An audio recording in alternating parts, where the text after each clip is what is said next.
हे कृष्णा। जय बोलो गंगा मैया की जय। जय बोलो हिमाचल पर्वतराज की जय। जय बोलो भारत माता की जय। जय बोलो आज की आनंद की जय। जय बोलो आज की आशीर्वाद की जय। श्रोतसाम अस्मि जाह्नवी। गंगे शरणम। हर हर गंगे जय मां गंगे। கங்கையின் அழகான சரித்தம், அதில் ராமனுடைய மூதாதையர்களுடைய சரித்திரம். ராமனுடைய வம்சம் சூரிய குலம். சூரியன்லேருந்து ஆரம்பித்து நிறைய ராஜாக்கள் கழிஞ்சு அதன் பிறகுதான் நம்ம சகர மகாராஜா. அவருக்கு முன்னாடி நிறைய பேர் உண்டு, பெரிய லிஸ்ட் இருக்கு ரகுவம்சம்னு. இதுக்கப்புறம் ரொம்ப நிறைய பேர் கடந்து அதன் பிறகுதான் பகவான் ராமச்சந்திரமூர்த்தி பிறக்கிறான். அதுல நம்ம சகர மகாராஜா அவரோட பேஸ்லேருந்து தான் விஷயங்களை பிராதான்யமா எடுத்துட்டு போயிட்டு இருக்கோம்.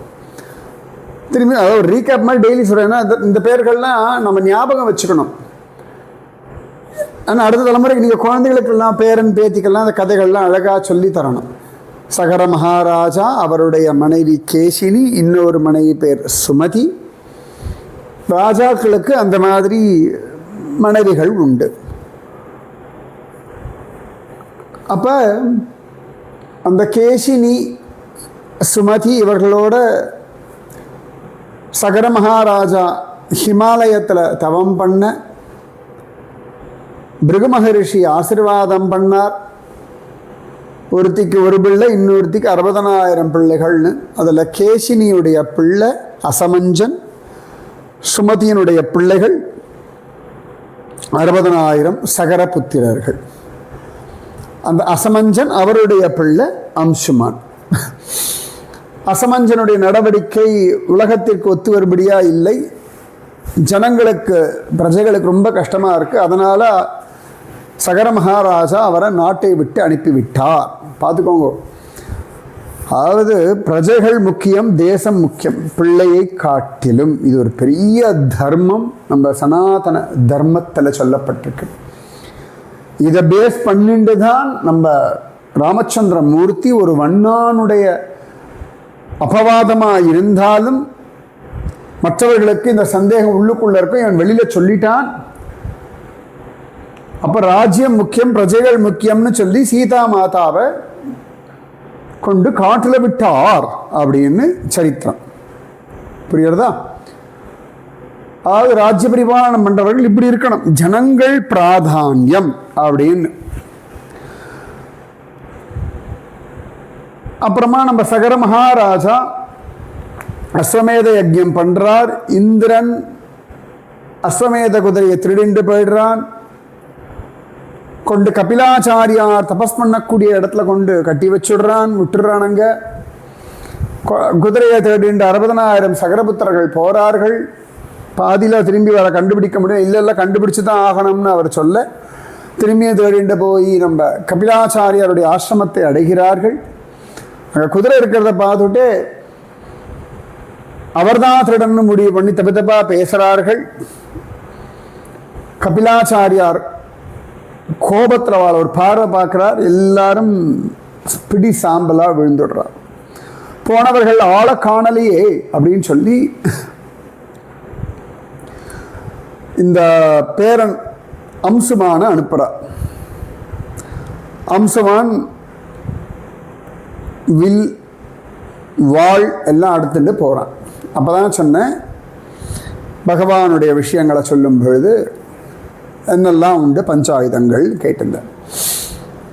பகவானுடைய பஞ்சாயுதங்கள் அப்படின்னா வில்லு, வாள், கதை, சக்கரம், சங்கம். இந்த 5 உண்டு. இந்த 5த்துக்கும் பேர் உண்டு. பாஞ்சசன்யம் சங்கம், சுதர்சன சக்கரம், கௌமோதகி கதா, சார்ங்கம் வில்லு, நாந்தகம் வாள். இந்த பஞ்சாயுதங்களையுமே ஒரு டாலரா பண்ணி ஐம்படைத்தாளி அப்படின்னு சொல்லி போட்டுக்கிறதுன்னு ஒரு வழக்கம் அந்த காலத்துல இருந்து உண்டு. திரும்பி இப்ப ஆரம்பிச்சிருக்கு. சுதர்சன சக்கரம், பாஞ்சஜன்ய சங்கம், கௌமோதகி கதா, நாந்தகம் வாழ், சார்கம்ன்ற வில்லு. ஓகேவா? அதுக்கப்புறம் தான் இந்த அஹீந்திரன் விஷயம் சொல்லும் பொழுதுதான் திருவஹீந்திரபுரம் தாயாருடைய திருநாமம் கேட்டேன். ஹேமாம்புஜவல்லி செங்கமலத்தாயார் அப்படின்னு அவளுக்கு திருநாமம் அப்படின்னு சொன்னேன். அதுக்கப்புறமா ஸ்ரீகாந்த் இதெல்லாம் சொல்லும்பொழுது ராதாகாந்த் அப்படின்னு ஒரு கிருஷ்ணனை பற்றி சொன்னேன். சைத்தன்ய மகாபிரபு புரியில வாழ்ந்த சமயத்தில் ஒரு இடத்துல தங்கியிருந்தார். அந்த இடத்துக்கு பேர் ராதாகாந்த் மடம் அப்படின்னு பெயர். இந்த ராதாகாந்த் மடம் பூரி கோயில் அப்படி நடந்து போனால் வந்துடும். அந்த இடத்துக்கு இன்னைக்கு பேர் கம்பீரா மந்திர் அப்படின்னு பேர். அந்த இடத்துல இந்த ராதா காந்தன் இருக்கா. இதெல்லாம் நேற்று கேட்ட கேள்விகள். ஸோ ஹம்சமான் தேடிண்டு போகிறான். தேடிண்டு போய் பார்க்குறான். இவர்கள்லாம் சாம்பல் குவியலாக இருக்கான்னு தெரியறது. ரொம்ப வருத்தப்படுறான். என்ன பண்ணுறதுன்னு புரியலை. ஜலம் கிடைக்கல. அப்போ சுபர்ணன் அப்படின்னு சொல்லும்படியான கருடன் வரார். விஷயத்தை சொல்கிறார். ஏன்னா அவர் தான் அவர்களுக்கெல்லாம் தாய் மாமன், சகர புத்திரர்களுக்கு. சுபர்ண இந்த பேருக்கு என்ன அர்த்தம்னு கண்டுபிடிக்கல. சுபர்ண சரியா? அந்த சுபர்ண அப்படின்ற பெயர் ஒரு நாட்டில் நிறைய இடத்துல திரும்பி திரும்பி சொல்லுவா. எங்கேன்னு கண்டுபிடிங்க. சுபர்ணன்னு பேர். ஓகேவா? அப்போ அந்த கருடன் சொல்றார், பஸ்மராசி கிருதானேதான் பிளாவயே லோக பாவனி தயா கிண்ணமிதம் தயா கிளின்னமிதம் பஸ்ம கங்கையா லோக காந்தையா. அந்த லோக காந்தா அப்படின்னு சொல்லும்பொழுது தான் ஸ்ரீகாந்தா, ரஜினிகாந்தா அப்படின்லாம் சொல்லிட்டு ராதாகாந்தனை சொன்னேன். ஷஷ்டிம் புத்திர சஹசிராணி ஸ்வர்கலோகம் நயிஷ்யதி. இந்த சாம்பல் குவியலாக இருக்காளேப்பா, அதில் கங்கையில் தான் இந்த சாம்பலை கரைக்கணும். அப்போ இவர்கள் சொர்க்கலோகத்திற்கு போவார்கள் அப்படி சொல்லிட்டு அவர் சொல்றார். கங்காமானய பத்ரம் தே தேவலோகான் மஹீதலம் கிரியதாம் யதி சக்தோசி கங்காயா அவதாரணம். அந்த கங்கையை தேவலோகத்திலேருந்து பூலோகத்துக்கு கொண்டு வா. இதுக்கு முன்னாடி கங்கை இருந்தா எங்க இருந்தா? தேவலோகத்தில் இருந்தாள். சரியா? கிரியதாம் யதி சக்தஹ அசி கங்காயா அவதாரணம். அவதாரம் அப்படின்னா கீழே இறங்குதல்னு அர்த்தம். வைகுண்ட லோகத்திலிருந்து நாராயணன் கீழே இறங்கி வரதுக்கு பேர் அவதாரம் அப்படின்னு பெயர். அது மாதிரி அவதாரணம் அப்படின்னா கீழே இறங்குதல். அப்பா கங்கையை தேவலோகத்திலேருந்து பூலோகத்துக்கு கொண்டு வா. சக்தனா இருக்கேன்னா கங்கையை கீழே கொண்டு வா, உனக்கு தெய்வானுகிரகம் உண்டாகட்டும் அப்படின்ற. அதாவது இட்ஸ் நாட் ஸோ ஈஸி, பார்த்துக்கோ அப்படின்ற மாதிரி. அதாவது நீ அவ்வளவு தூரம் விடாமுயற்சி இருக்கணும்னு அர்த்தம். நிறைய பேருக்கு ஆசைகள் இருக்கு, இப்படி இருக்கணும், அப்படி இருக்கணும், இந்த மாதிரி இருக்கணும், அந்த மாதிரி. ஆனால் அதற்குரிய பிரயத்தனம் செய்வதற்கு பல பேர் தயாராக இருக்கிறதில்ல. பல பேருடைய அபிப்பிராயமே பக்தி பண்ணா பிரயத்தனம் இல்லாமல் நினைப்பதெல்லாம் நடந்துவிடும், கேட்பதெல்லாம் கிடைத்து விடும், முயற்சி செய்வதெல்லாம் லபித்து விடும் நினைச்சிட்டு இருக்கார்கள். லபிக்கிறதுனா கிடைக்கிறதுன்னு அர்த்தம். நல்லா ஞாபகம் வச்சுக்கணும், பக்தி அப்படின்றது உங்கள் மனசை பக்குவப்படுத்துறது. மந்திரத்தில் மாங்காய் வர வைக்கிறது அல்ல பக்தி. பக்தின்றது நமக்கு பக்குவத்தை கொடுக்கறது. பக்தி பண்ண பக்குவம் வரும். பக்குவம் வர வர வர ஒவ்வொரு காரியத்திலையும் நீங்கள் எப்படி பண்ணணுன்ற ஒரு தெளிவு உண்டாகும். இந்த நியூ இயர் வந்தாச்சுன்னா எல்லாரும் உடனே ஜிம்முக்கு போகிறேன், அப்படி யோகா பண்ணுறேன், அப்படி எக்ஸசைஸ் பண்ணுறேன், அப்படி ஒர்க் அவுட் பண்ணுறேன், 1 மாதம் 2 மாதம் 3 மாதம் 4 மாதத்தில் எல்லாம் பண்ணுறேன். இது கற்பனை வேற. யதார்த்தத்தில் விடாமல் ஒன்று பண்ணணும். இந்த நிறைய பசங்க என்ன பண்ணுவாங்க, ஆரம்பத்திலலாம் படிக்க மாட்டான், எக்ஸாம் பக்கத்தில் படிச்சுட்டு 100க்கு 90 மார்க் வாங்க, அதெல்லாம் நடக்காது. இந்த சினிமாவில் ஒரு பாட்டில் அப்படியே பெரிய ஆள் ஆகிடுவா இல்லையா, அந்த மாதிரிலாம் வாழ்க்கை கிடையாது. நிறைய பேருக்கு துருவனை போல அனுபவம் வேணும்னு இருக்கணும். துருவனை போல தவம் பண்ண எத்தனை பேர் தயாராக இருக்கா? முதல்ல அதை புரிஞ்சுக்கணும். Put your efforts. உங்களுடைய முயற்சி வேணும். நான் சொன்னா புருஷன் கேட்கறது இல்லை, நான் சொன்னா புள்ள கேட்கறது இல்லை, நான் சொன்னா யாரும் கேட்கறதில்ல, புலம்புறது ரெடியா இருக்க இல்லையா? அவளை எப்படி சொல்ல கேட்க வைக்கணும், என்ன பண்ணலாம், அந்த விடாமுயற்சி, அதான் தவம். சொல்றார், சக்தி இருக்கா, சக்தனா இருந்தால் கங்கையை பூமியில் கீழே கொண்டு வரட்டும். சொல்றார், கச்சச்சாஸ்வம் மகாபாக சங்கிருஹ்ய புருஷர்ஷப யஜ்ஞம் பைதாமஹம் வீர நிர்வர்த்தயிதும் அர்ஹசி. மகாபாகியமுடைய புருஷர்ஷபா, குதிரையை முதல்ல இழுத்துட்டு போ. முதல்ல அவர் யாகம் நின்றுட்டு இருக்கு, இந்த குதிரை வந்தால் தான் அவருக்கு யாகம் நடக்கும். முதல்ல குதிரை அழிச்சுட்டு போய் யாகத்தை நடத்து, முடிச்சு வை. சுபர்ணவசனம் ஸ்ருத்வா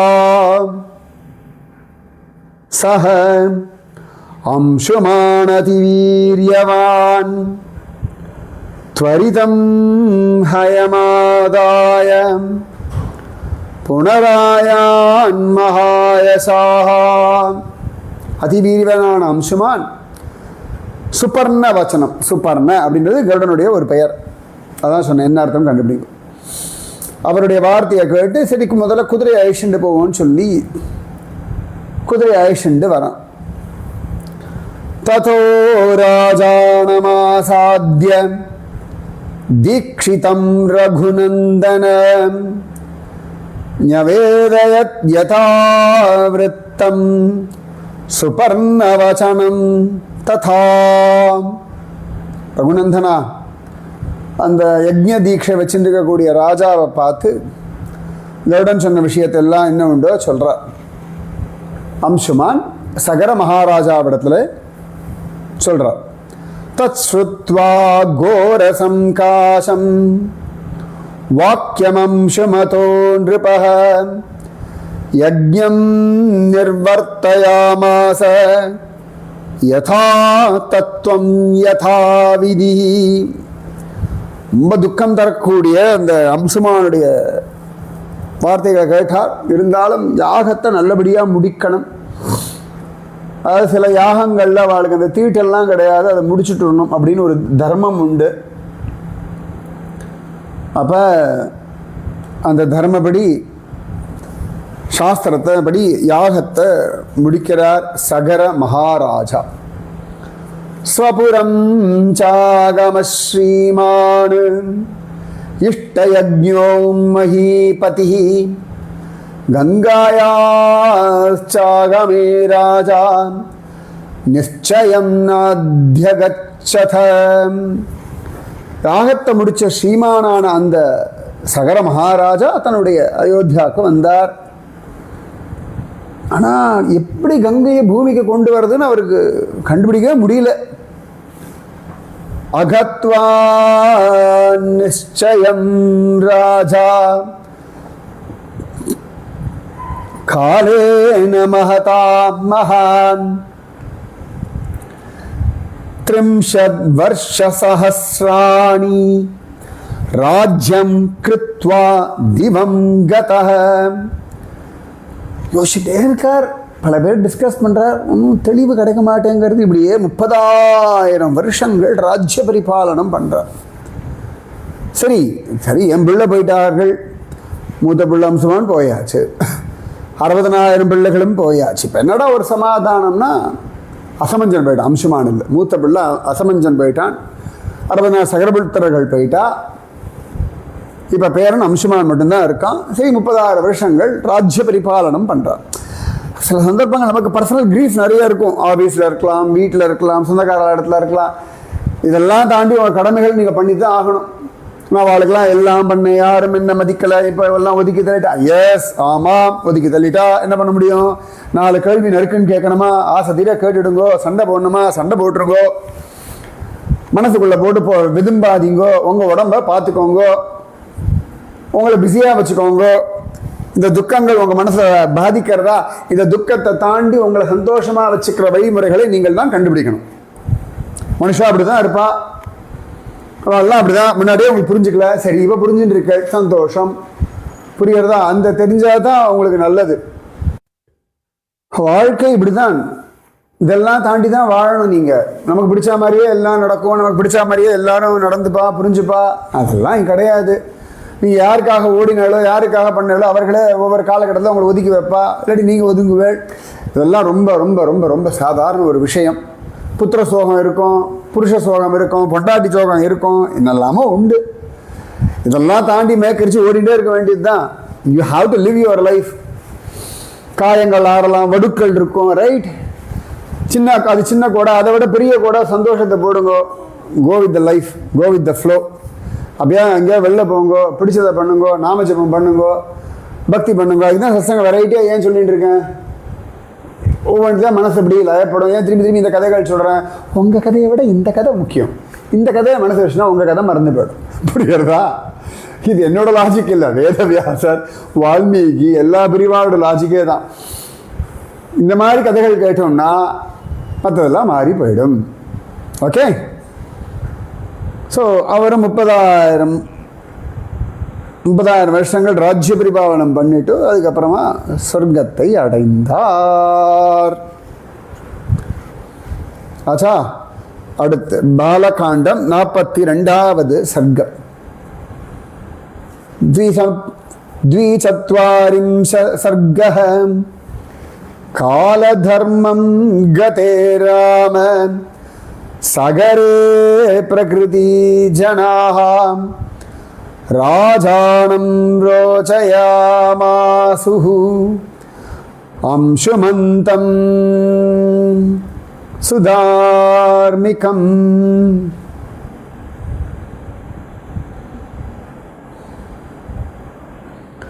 ஹே ராமா, சகரர் காலகதி அடைஞ்சுட்டார். அது பேர் கால தர்மம். அவர் மரணம் அடைஞ்சுட்டார். அப்போ மந்திரிகள்லாம் மகா தர்மிஷ்டனான சுதார்மிகனான, தார்மிகன் சுதார்மிகன், அந்த அம்சமான ராஜாவாக நிச்சயித்தார்கள். ச ராஜா சுமஹானாசீத் அம்சுமான் ரகுநந்தன தஸ்ய புத்ரோ மஹானாசீத் திலீபம் திலீப இதி விஸ்ருதஹ. ரகுநந்தனா, அந்த ஹம்சுமான் மிகப்பெரிய ராஜாவா இருந்தார். அவருக்கு திலீபன் அப்படின்ற புகழ்பெற்ற மகானான ஒரு புத்திரன் இருந்தார்.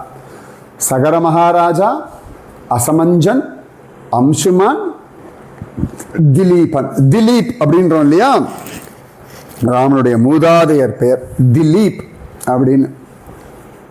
திலீப் அப்படின்னா என்ன அர்த்தம்? கொஞ்சம் தேடி கண்டுபிடிங்கோல. அந்த ரகுநந்தனன் கிட்ட அழகா விஸ்வாமித்திரர் சொல்லி கொண்டு இருக்கார். இன்னைக்கு தான் ராமதாச நவமி. சமர்த்த ராமதாசர் சத்கதி அடைஞ்ச நாள். ஸ்ரீராம ஜெய ராம ஜெய ஜெய ராம, ஸ்ரீராம ஜெய ராம ஜெய ஜெய ராமா. சமர்த்த ராமதாஸ் சரித்திரம் ஒரு வருஷத்துக்கு முன்னாடி நம்ம பூர்த்தி பண்ணோம். சரியா? அழகா அந்த சமர்த்த ராமதாசர் சஜ்ஜன்கட் அந்த இடத்துல தான் சத்கதி அடைஞ்சார், சமாதி அடைஞ்சார். அந்த புண்ணிய திதி இன்னைக்கு. அவர் தான் இந்து சாம்ராஷ்டிரம், ஸ்வராஜ்யம் அப்படின்ற ஒரு கனவை கண்டார். சத்ரபதி சிவாஜிக்கு அந்த பலத்தை கொடுத்தார். அவருடைய பிள்ளை சாம்பாஜிக்கும் அந்த தவத்தை கொடுத்தார். இன்னி வரைக்கும் எல்லாருக்கும் மகாபலத்தை கொடுத்துருக்கார். சமர்த்த ராமதாசருடைய திருவடிகளில் நமஸ்காரம். நம்ம திரும்பியும் ராமனுடைய வழியிலேயே திரும்பியும் பயணப்பட்டு கொண்டிருக்கோம். இப்போ ராமனுக்கு முன்னாடி இருக்கக்கூடிய ராம மூதாதையர்களுடைய வைபவத்தை கங்கையினுடைய வைபவமாக கேட்டுக்கொண்டு இருக்கோம். சரியா? ராதே கிருஷ்ணா, ராதே கிருஷ்ணா, கிருஷ்ணா ராதே, ராதே கிருஷ்ணா, கிருஷ்ணா ராதே, ராதே கிருஷ்ணா. ஹரே கிருஷ்ணா. அது பாருங்க, எனக்கு அந்த பிருந்தாவனத்தோடது முடியவே இல்லை, இன்னும் ராதே கிருஷ்ணா தான் வர்றது. ஜெயபோல ராதிகா ராணிக்கு தான் வருது. ஸ்ரீராம ஜெய ராம ஜெய ஜெய ராம. ஜெய் போலோ கங்கா मैया की जय. हर गंगे जयमा गंगे गंगे शरणम. जय बोलो समर्थ रामदास स्वामी की जय. राधे कृष्णा.